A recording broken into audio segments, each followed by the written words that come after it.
Hello, this is Dean Radin, and I'm on Your Superior Self.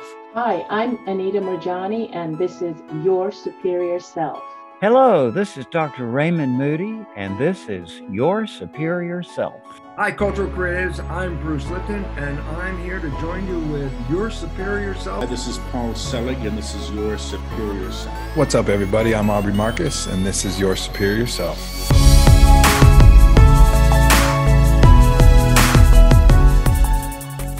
Hi there.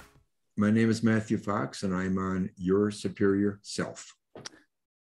I can't tell you, Mr. Fox, how incredibly excited I am to speak with you today because I've read your book, Cosmic Christ, and I'm reading your newest book, which is Essential Writings on Creation Spirituality, which I'm very fascinated by. But first, I just want to say thank you for taking the time. I know you're a busy guy. It really is a pleasure to have you here tonight. Well, I'm glad to be with you, and I'm glad you have a program like this where people can think together and ask questions that matter. So I'm very curious about your journey, right? So you, I Googled you, and like you're ranked on like world's most spiritual man or something like that. And so I want to know, like, how do you go from that, right? At a young age, you were a priest too. So how do you go from that to being ranked as one of the most spiritual men in the world? Like, where did your story start?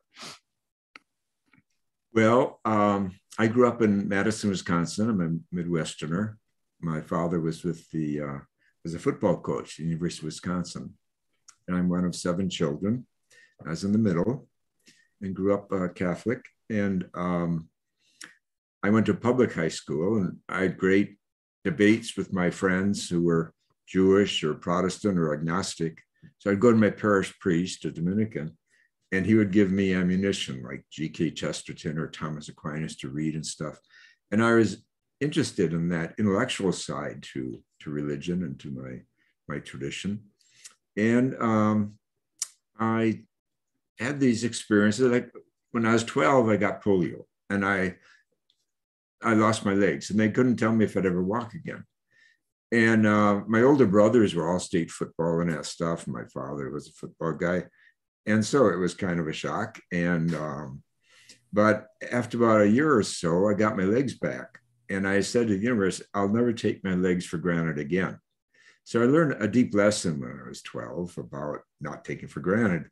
And I did end up playing plenty of sports, but with more detachment, I think, than my brothers and father did. So while I was sick in the hospital for many months, a Dominican brother would visit me, and he was very contemplative and very quiet, kind of the opposite of my father. And he ended up being a Trappist monk. And I saw, he kind of showed me another way of being a man. You know, you don't have to be a football player to be a man. And so I read Tolstoy's War and Peace when I was like 16, and it blew I told a friend, it blew my soul wide open. I didn't know what happened to me. Today, I would say it was a mystical experience, but I didn't have the language. But I said I wanted to explore what happened to me. And that drew me into the Dominicans to explore that side of the self that is spiritual and that is contemplative. And of course, I read some Thomas Merton too, and the Catholic monk. And in fact, years later, I corresponded with him, asked him where to go to study spirituality. He said, go to the Institut Catholique in Paris. So the Dominicans let me go there to study spirituality. And I was blessed to do that. So I really enjoyed the Dominicans, and we got along fine for like 34 years until the Pope silenced me for a year. And then he expelled me from the order after 34 years. And the objections to my work was that I was, quote, this is their language, I'm a feminist theologian. Well, I didn't know it was a heresy to be a feminist theologian. I still don't know that. Secondly, I call God Mother. Well, all kinds of medieval mystics call God Mother. In fact, this woman over my shoulder, Juliana Norwich, a wonderful, wonderful saint, she developed God as mother more than anyone up to the late 20th century, 700 years before today. She was a feminist, developing not only God as mother, but Christ as mother and so forth. So the divine feminine bringing that in, I had a strong mother and a strong father. My father was Scorpio and my mother was Taurus, so they didn't give a lot of ground to each other. But you know, and I had 3 sisters as well as 3 brothers. So, you know, I grew up knowing to respect women and all that, and that there was much to say as us boys had to say. And they're also just as good as athletes as we were too, I'll say that. But anyway, that's a little of my story. And I was blessed to have a good education with the Dominicans and then in Paris. And my mentor there, Père Chenou, was a 75-year-old French Dominican who had been silenced by Pope Pius XII for 12 years, forbidden to publish in the 40s and 50s, because he worked with the unions in France. And many of the unions were Marxist after the war. And that kind of freaked out the Vatican a little. And but in the Second Vatican Council, he was very important. He wrote the most important document of church in the modern world. He wrote the first draft of it. And he was my mentor in Paris. And he's the one who named the creation spiritual tradition for me. And it made so much sense. He said there are these 2 traditions in Christianity. One begins with the fall, and it's all about redemption, but the other begins with creation. And it's about the artist, and it's about science, because you go to science to know what creation's about. And it's about justice. And that really turned me on. I was studying with him in 1968 when the students in France brought de Gaulle's government down, but they were rioting. We were rioting everywhere all over the world at the time, in Wisconsin, University of Wisconsin, and Berkeley too, and all that. But that was really a moment for me when he named those traditions. And I just realized, well, creation spirituality is the way to go for our generation. And it's about ecology, obviously. And it's about getting beyond the anthropocentrism, what Pope Francis calls the narcissism of our species. Now, Pope Francis, you know, wrote this great encyclical on the environment called Laudate Si. It's really, I have a friend who's a scientist, and he says it's far and away the best document ever written by the Vatican on science. And he actually brings in, the man who wrote that for him, essentially 80% of it was a student of mine who went through my master's program in creation spirituality. So I lived through 2 popes, JP2 and Benedict XVI, who called my work, quote, dangerous and deviant, unquote. Now a 3rd pope, I've lived long enough to see a 3rd pope plagiarize my work, or at least borrow it for his encyclical. So I feel pretty good about that I've lived a big enough circle that I've seen it all. Well, when you get kicked out of priesthood, I guess that's what it's called, are you still allowed to take Eucharist? Well, actually, what happened is they kicked me out of the Dominicans after 34 years, not out of the church. Okay. But then I met some young Anglicans who were reinventing the Mass, the liturgy in Sheffield, England, using rave, dance, DJ, VJ, rap, all these new art forms. And make a long story short, I was really impressed with what they're doing. I visited them and everything. I said, how can I help? They said, well, if you became an Anglican priest, you could run interference because you get what we're doing. We're already using your cosmic Christ theology. And so I prayed about that. Thought of it. I said, well, the Pope fired me. He's telling me he doesn't need me. So I went to the Episcopal bishop in San Francisco and said, here's the deal. I want to become an Episcopalian, but only for one reason, to work with young people to reinvent forms of worship, because I think liturgy is really important. But let's bring today's language into it, today's art forms. And he said, go for it. We're not doing anything for young people. He said, I'll give you a green light on that one. So I've been doing that for the last 25 years. I was a Catholic priest for about 25 years, and I've been an Episcopal priest for about 25 years. But we've put on about 120 of these cosmic masses, we call them the cosmic mass, all over North America. And it's about dancing your prayer more than turning pages in a book. And it works. It draws a lot of people. We did one at the World Parliament of Religion in Toronto a couple of years ago, just before COVID hit. And 500 people showed up, including Buddhist monks and robes and Catholics and Jews and Protestants and all kinds of people. And it was a big hit. People said it was the most important event of the whole 12-day conference. One woman said, she was in her 40s, said, this is the most powerful religious experience I've ever had. And those are the kind of responses we've had whenever we've done it. So I love the liturgy, but I love it enough to change it in the sense to bring contemporary art forms into it. It's like in the 12th century when they invented Gothic cathedrals and all this light and beauty that came in, and then this tremendous stained glass. That's what, you know, today's multimedia do, like fractals and stuff. Like we had a mass on Hildegard of Bingen, a saint, recently made a saint. And she's painted a lot of her visions, and we took these marvelous paintings, and then this VJ turned it into fractals. And so there we were dancing in the presence of Hildegard's teachings of 800 years ago, and it was just so beautiful and stunning. So it really works, and I have young people, you know, operating it now. I'm kind of the elder in the background, but definitely we do the Eucharist, but it's open. We have Buddhists and we have atheists. Here's a cute story. I mean, a funny story. We did it for 1,000 people at the Sounds True conference in Colorado. And afterwards, and I asked people when we started what traditions, all the traditions were there. Afterwards, a woman comes up to me. She says, I'm an atheist. I'm such a fierce atheist that when I'm walking down the street and there's a church, I cross the street to go around the church, to get by the church. I said, yeah, that's pretty fierce. Well, she said, something happened to me tonight. She pointed to her chest. She said, when we did that grieving ceremony, because I always have a grieving experience, I think that's so important today.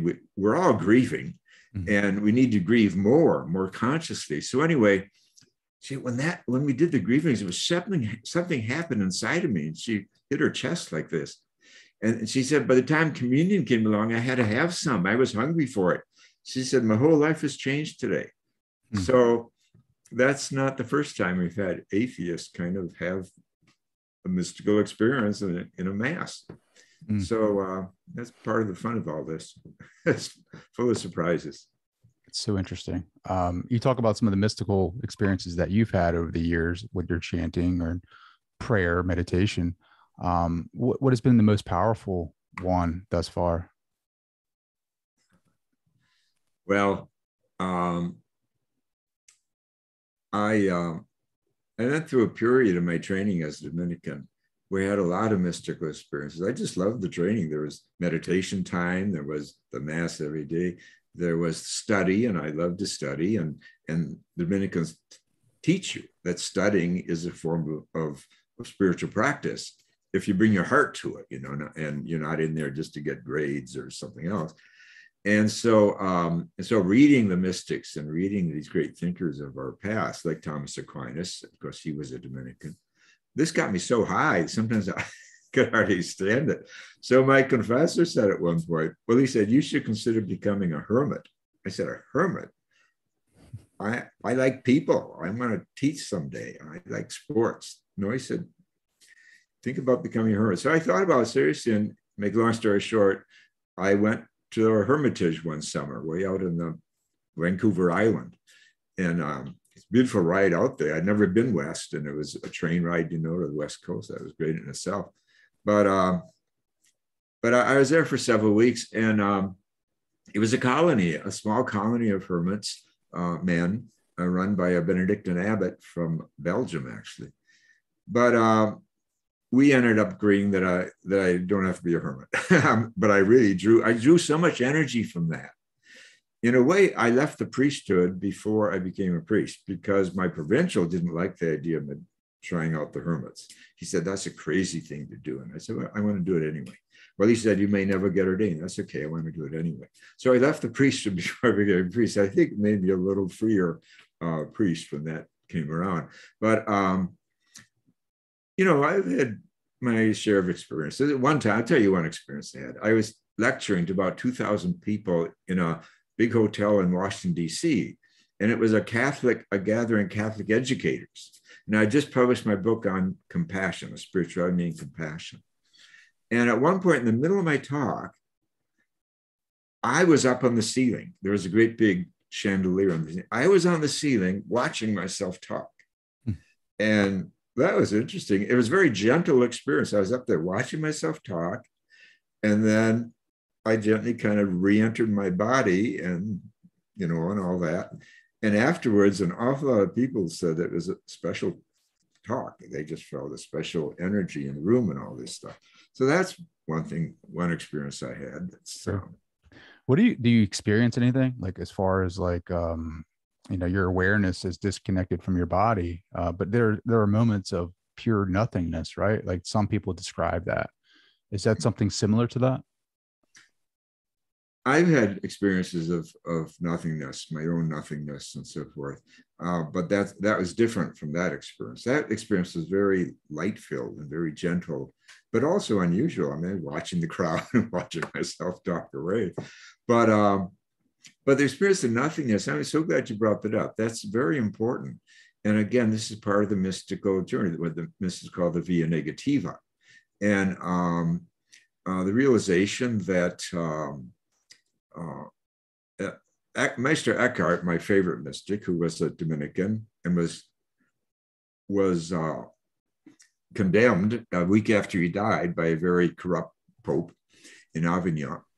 Eckhart talks about how isness is God, and our experience, and that's my whole theology, that our experience of awe and wonder, joy and so forth, that's the via positiva of the mystic. And that's the experience of God in our lives. But also the via negative experience of the darkness. Meister says God is super essential darkness who has no name and will never be given a name.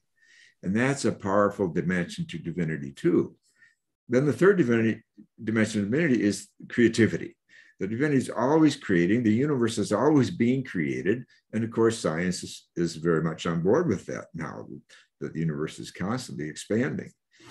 And then the fourth experience is justice and compassion.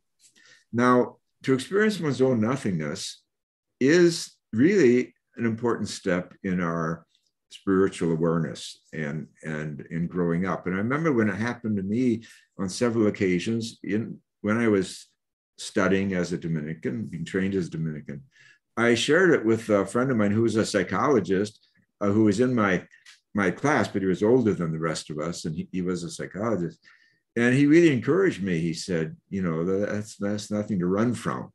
And I wrote in my journal that I wanted to kind of build my spirituality on that experience, because I think it gives you a freedom to know that you're not in charge.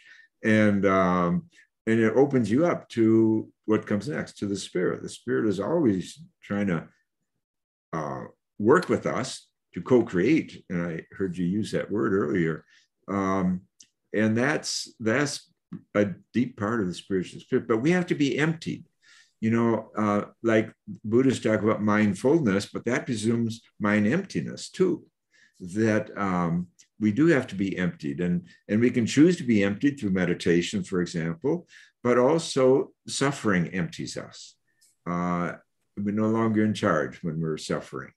And like today, I would say, what's happening in the world today is that our species is in a collective dark night of the soul. I call it the dark night of our species.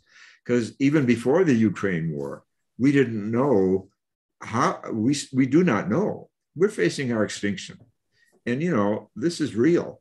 We do not know how climate change is going to end, how we are going to put an end or slow down climate change. And if we don't, we're in deep trouble. As the scientists say, we have 7 years left to change our ways. This is a spiritual crisis for all of us. And it doesn't matter if you're Buddhist or Christian or Jewish or Muslim or atheist.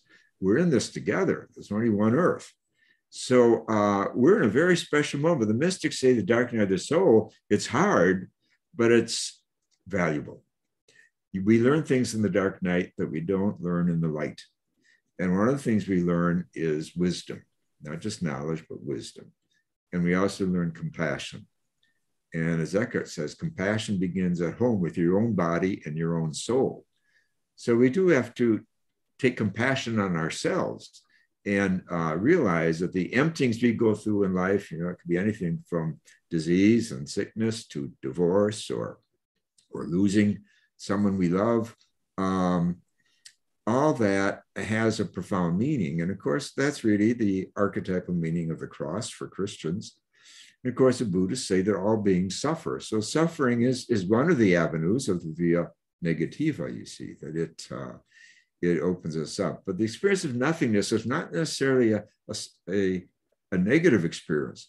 It's a realization that while we are all God connected, we are also from nothing. Eckhart says the painting on a wall depends on the wall. So our existence, our isness depends on God, depends on divinity. Mm-hmm. And that's what the experience of nothingness reveals to us, that the things are impermanent, as the Buddhists say, and that includes us. But it's not something to panic about. It's just it's getting a fuller picture of what life is like. That we're on this earth temporarily, and why not make the most of it? And it's like what I said when I was a kid, I got my legs back. I'm not going to take it for granted. Why take our time on earth for granted? Why take our breath for granted? You know, if you've been present for your baby to be born, your child, that first breath is sacred, and you know it is. And it's been present when someone dies, that last breath is sacred. But think of all the breaths in between and how easy it is to take those breaths for granted. And that's unwise. And the word for breath, you know, is the same as the word for spirit in the scriptures. And around the world, really, most traditions identify breath and spirit. So the spirit's invisible and breath is invisible, but hey, they both matter. Sure.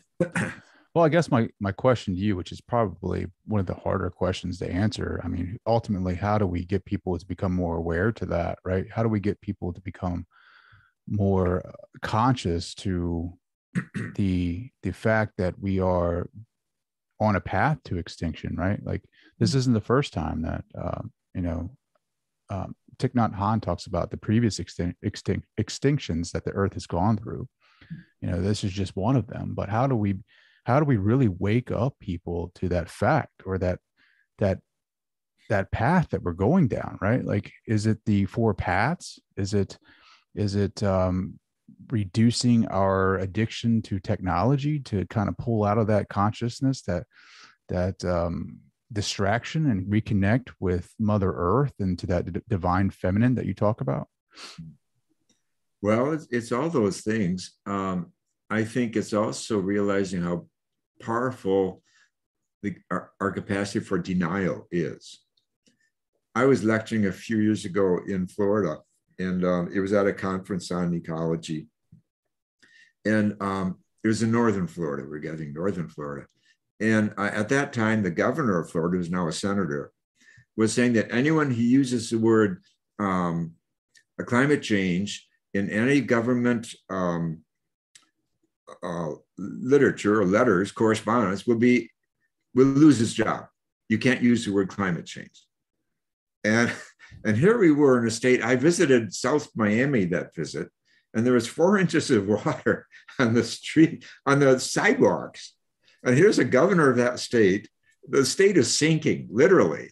And a governor of the state say you can't use those words. And he's not only getting away with it, he's getting elected as governor, then he's getting elected as senator. Now the same guy is head of the Republican Senate committee for all the senators running.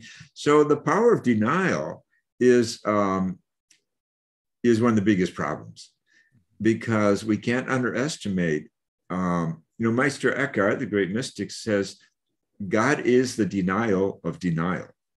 And I really like that. Why didn't he just say God isn't denial? But no, God is the denial of denial. In other words, what he's saying, I think, is that if we're in denial as a group, as a people, as a society, or as a political party, whatever, divinity isn't anywhere to be seen, because denial is a refusal to face the truth. And of course, now here in Northern California, we've got these wildfires. We used to have wildfires 1 month a year. Now pick your month, 12 months a year. And of course, in the Southeast, you've got these hurricanes, much fiercer, much more frequent, etc. And of course, we've got the drought here in California. I mean, and I just read something yesterday, how you can see the drought in California from the sky now, from satellites up there, and everything. It's visible. And this is just America, but it's all happening everywhere. The increase of drought. I was at the 150 scientists for a week on an island a few years ago, and the theme was climate change. And they said, well, what's going to happen is the wet places are going to get wetter and more storms and more floods, and the dry places are going to get drier. And just yesterday, there's an article about what's going on in India right now as we speak, 120 degrees temperature. And, you know, they don't have much air condition or anything like that in India. And I mean, it's absolutely fierce. And it's going to be like that. We're not going backwards. It's going to get worse. So it's about survival. It's whether we love ourselves. Now, the divine feminine you bring up is so important because Adrienne Rich, who I love, her poetry, I think is really powerful. And she's a feminist in a real healthy way. She also has two sons, grown sons. But she said that patriarchy brings with it fatalistic self-hatred. Fatalistic self-hatred. So I look around at deniers of climate change and people who want to do anything but do something about climate change. And I say, you know, why do they hate themselves so much? Fatalistic self-hatred. And that Putin, he's involved in fatalistic self-hatred. How can you be making war, which is live on everyone's television set for the first time in history, invading another country? It has to be fatalistic self-hatred. So I think that goes with patriarchy. And patriarchy, I don't mean men. Patriarchy is a philosophy of how we should put our reptilian brain forward. And the reptilian brain is about win-lose. And that philosophy has taken over a lot of mindsets in our culture, not just that of some men, but of women as well. And we internalize it. So we've got to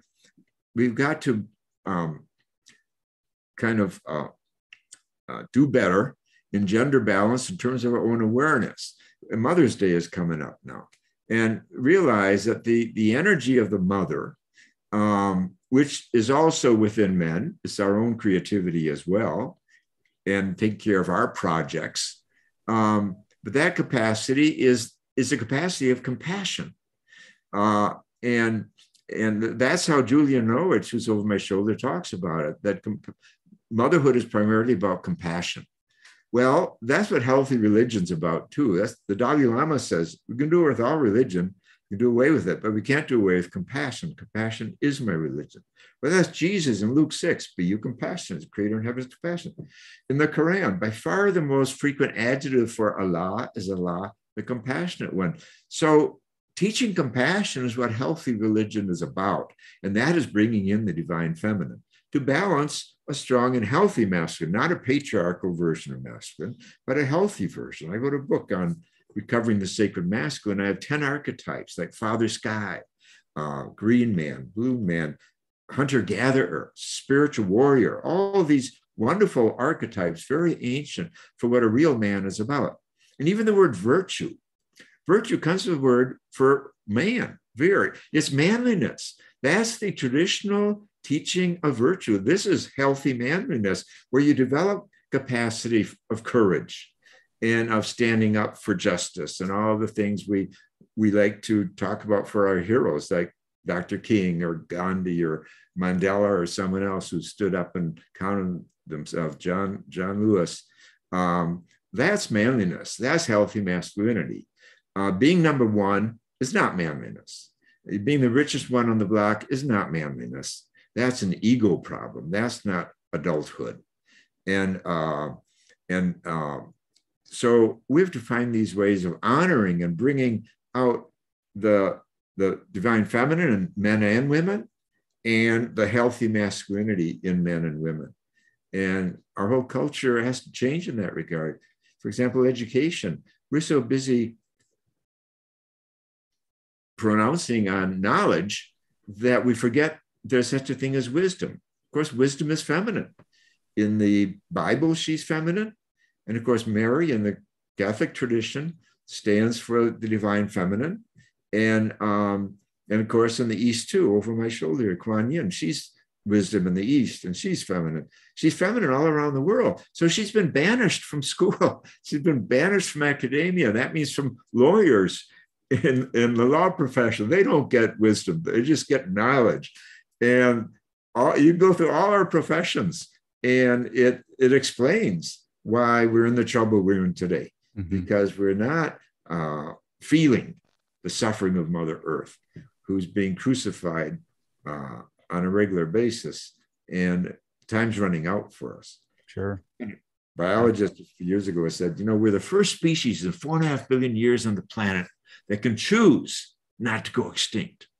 First species that can choose not to go extinct. But he said, we haven't made that choice yet.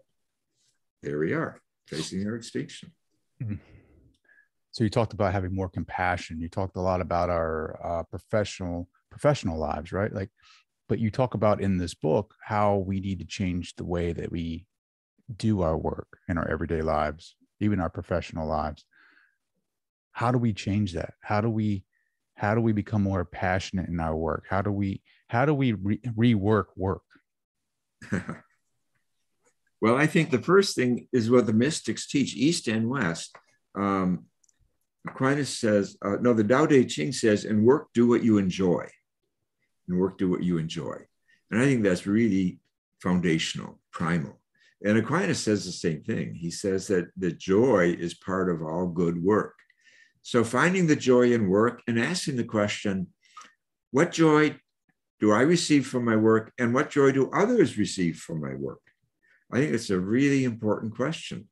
And I wrote a book on the reinvention of work. And when I got responses to it, a lot of people said that one question that I was raising changed their attitude toward the work. A number of people quit their jobs because of that question.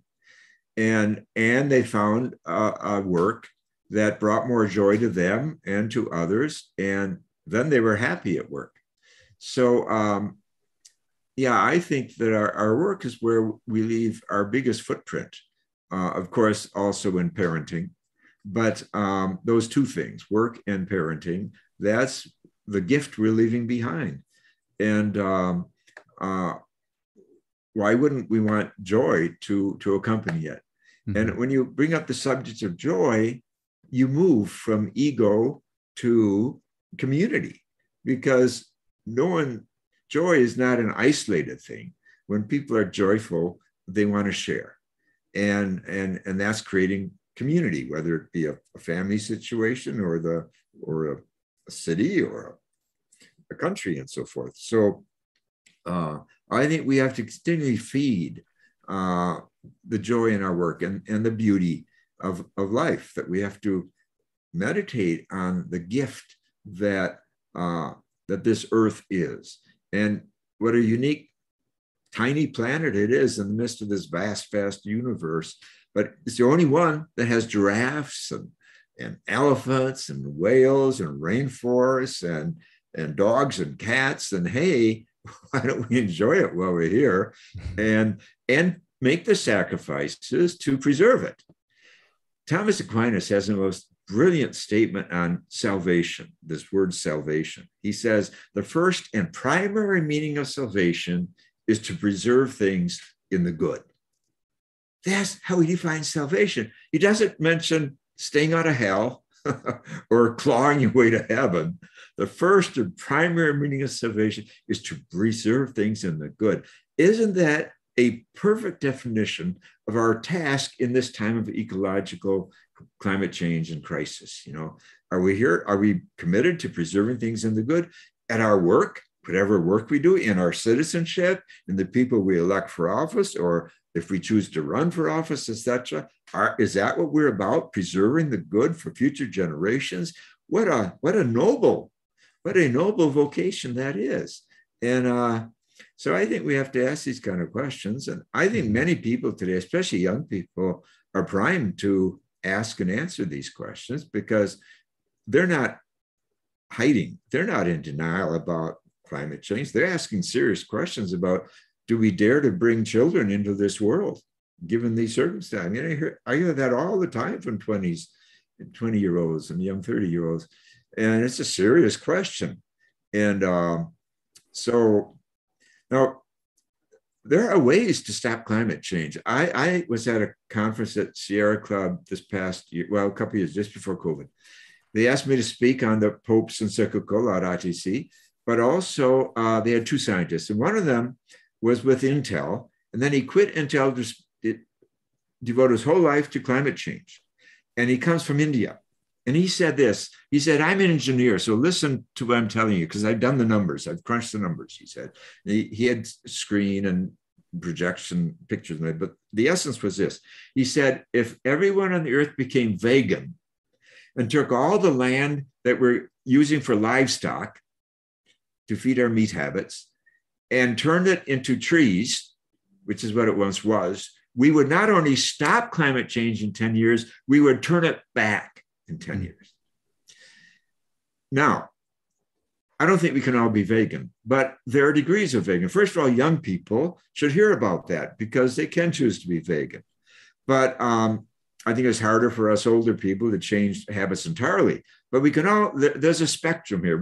Many people can be vegetarian. And then people who do need meat or feel they do can eat less of it. So there's a spectrum, a degree of this. But the point is that is an arrow in our quiver of taking on climate change that no one ever mentions. They always talk about technology and new gadgets and new this and new that. Fine, let's go for their technology. But let's also take a look at our diets.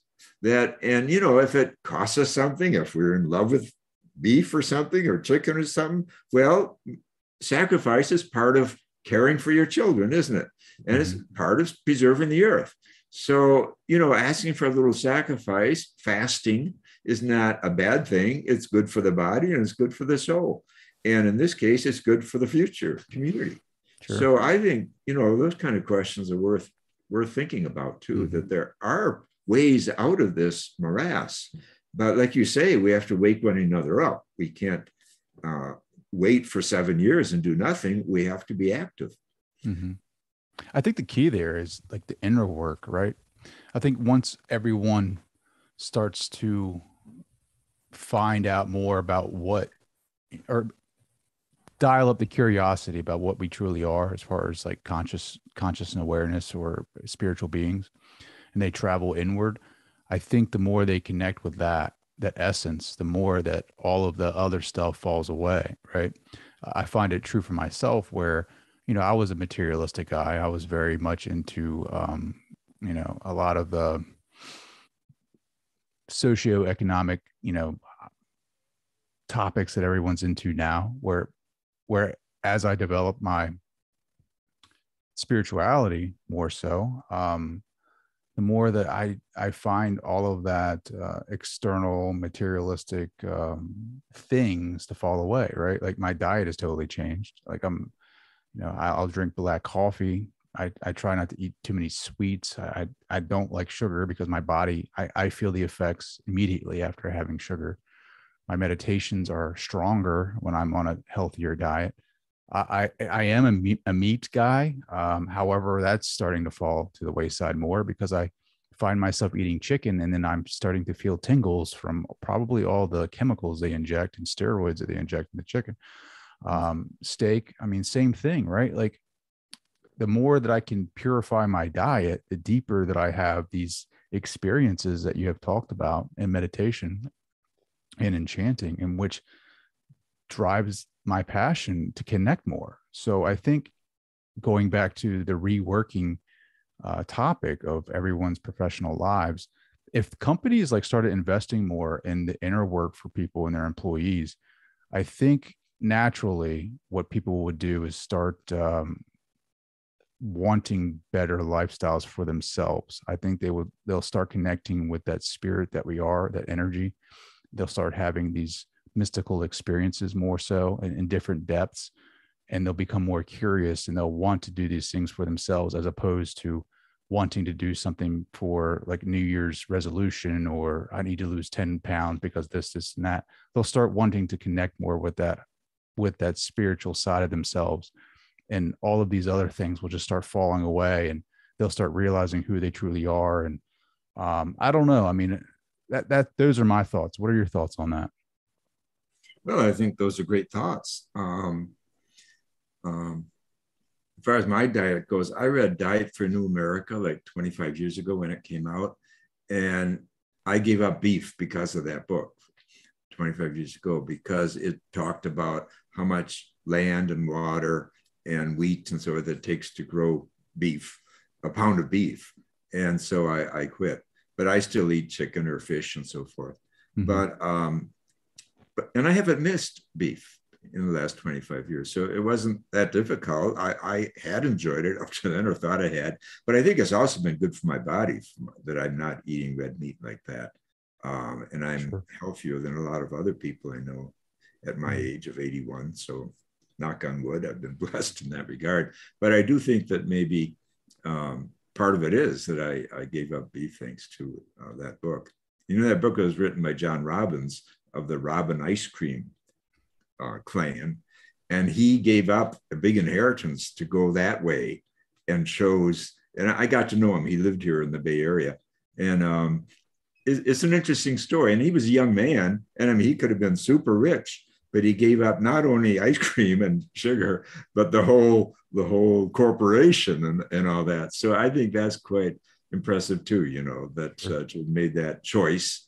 And that's when he studied more about how diet works and all, and wrote that book. So it involves us. For him, it was a financial sacrifice as well as a change of diet, you know. But I like how you talk about how meditation is important to you, and there are these lessons you learn there that are very valuable. And again, to me, that relates to the word virtue, which I think we've misunderstood in the West. You know, we think it's something about being goody-goody or something. But again, I go back to its origin. And Hildegard of Bingen, this amazing Renaissance woman of the 12th century who was just canonized a saint 10 years ago, made a doctor of the church, and who was a feminist, by the way. She's a Trojan horse in the Vatican because she was a feminist, and Pope Benedict declared her a doctor of the church. That's a big deal. There are only 3 other women who are doctors of the church, and this feminist has rolled into St. Peter's Square. But anyway, she writes a lot of letters, and she talks about virtue as being manliness, get strong. She writes bishops and abbots and emperors and popes and tells them to man up and to pay attention to justice, that this is virtue, this is strength. She wrote the Pope and said, you're surrounded by evil men who cackle at night like hens. She's talking about the Curia. And she was so funny. I mean, she was so direct with everybody. She told the emperor that he should grow up. He was acting like a baby. And Emperor Barbarossa, and she met him once in person too. But anyway, again, it's part of real healthy masculinity to be able to undergo the kind of things you're talking about, the emptying and the silencing of the mind. It's part of the via negativa. Meister says nothing in all creation is so like God as silence. So that emptying and you know, fasting or vegetarianism or something, abstinence, that helps you to develop that inner light and lightness that helps you to you know, be a more joyful person and a more agile person. I do think that the future is going to require of all of us, certainly the young people, much more resilience and creativity and agility, because, you know, life is not going to get easier for people with climate change happening. And of course, we're seeing now this raucous version of politics where, you know, it's just off the charts in terms of anger and hostility and hatred. Of course, we've had this for years with hate radio, with Rush Limbaugh and all his imitators. And now we have hate television and we have hate politics. So it shouldn't be a real big surprise, but it can be overwhelming. So we all have to find that center where we can be ourselves, be our true selves, and find an inner peace so that we can project that into our work, as you say. True. And what you said about companies themselves encouraging people to meditate and so forth. Yes, I think that's very real. And I've seen studies that show you get more out of your workers when you do that. But also schools. In San Francisco, the schools have been so raucous that they actually introduced yoga in public schools. And I remember reading an interview with a fifth grader or fourth grader, and he was asked, what's yoga for you in school? Oh, he says, I come to school grumpy, and yoga makes me ungrumpy. I think that's a pretty good endorsement of yoga or some other form of meditation, that we're capable of being ungrumpy. Think about that. And there are ways to get there from here. And that's what meditation calms the reptilian brain. That's its real importance, because the reptilian brain is obviously out of control today. That's part of patriarchy. And how do we calm the reptilian brain so that the mammal brain, which is half as old, can emerge? And this is where compassion, kinship, and all that arises. Well, one way is meditation, because reptiles aren't good at bonding, but they're good at being alone in the sun. Solitude is a big deal for them. That's what a monk is. Monos, the word for monk, comes from the word for solitude. And so you tame your reptilian brain, nice crocodile, by meditating. Then your mammal brain can flourish, and it can connect with your intellectual brain, which is our most recent brain, and get something done in the world. So I think that's a big part of meditation, is calming the reptilian brain so the mammal brain, which is a compassionate brain, can flourish, can emerge from hiding, because the reptilian brain, twice as old as a mammal brain, wants to control everything. And that will not do. That's not going to. Absolutely. In your book, at the very end, the conclusion, you have a letter to the young seekers. As we close near the end of our interview, I would really like you to speak to the young seekers right now and convey your message to them. Well, young people have a big challenge ahead of you. Obviously, this generation is not naive. It knows about climate change, even if their parents are trying to pretend it isn't important, or the media is trying to cover it up with other news. But so it's very important that the young people find their place in the universe and grow your heart. There's a wonderful indigenous teaching from Mesoamerica that says, to be human, you must make room in your heart for the universe. I just think that's a beautiful teaching, that our hearts are made for something big. Thomas Aquinas, 13th century, said every human being is capable of the universe, So there's such an invitation to grow our hearts and souls, and don't settle for petty ego trips or arrogance or clinging to our wounds, but rather grow your heart and soul. And there's so many ways to grow it. And science is a big asset today. For example, we've just sent up the Webb telescope. And very soon, it's going to be sending pictures back of the original light of the universe. I mean, that is so exciting. It's so special that our species, for all of our mistakes and imperfections, is capable of bringing to our living rooms, to our computers, the pictures of the original light of the universe. Remember, this is not the sun. The sun is only 5 billion years old. This is the beginning of the 13.8 billion year universe. So we all, especially the young, must re-find our place in this blessed and sacred universe.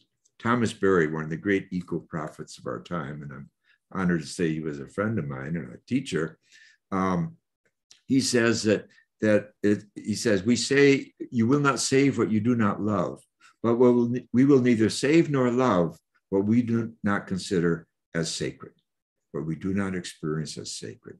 And so our primary task today is to recover the sacredness of the earth, the sacredness of the universe that birthed the earth, the sacredness of the 13.8 billion year journey that had the imagination to bring us Homo sapiens forward. But we can't be naive. We have to realize that all our cousins, the Neanderthal, the Denizen, and now they've discovered 14 other cousins, hominids in Southeast Asia, 14 different groups, species, that are out of business. They're all out of business. We're the last ones standing. Now, doesn't that shake us up and saying, wow, isn't that amazing? And isn't that important that we not yield to our own extinction and move beyond fatalistic self-hatred, the bullshit of patriarchy, and start learning what love is, beginning with yourself, as Eckhart says. And as Jesus said, love your neighbor as you love yourself. Oh, there's permission to love yourself. You better believe it, because you're going to project your own self-awareness, your own freedom, your own beauty onto others and onto the rest of the world. So that inner work that you've been talking about is so important, Trey. And I really want to invite the young people into it. And, you know, your mystical experiences may be found in music, may be found in dance, it may be found in interacting with your younger siblings or something. It may be found in study, it may be found in science. It's everywhere. This invitation to get high on creation, on existence, on this earth.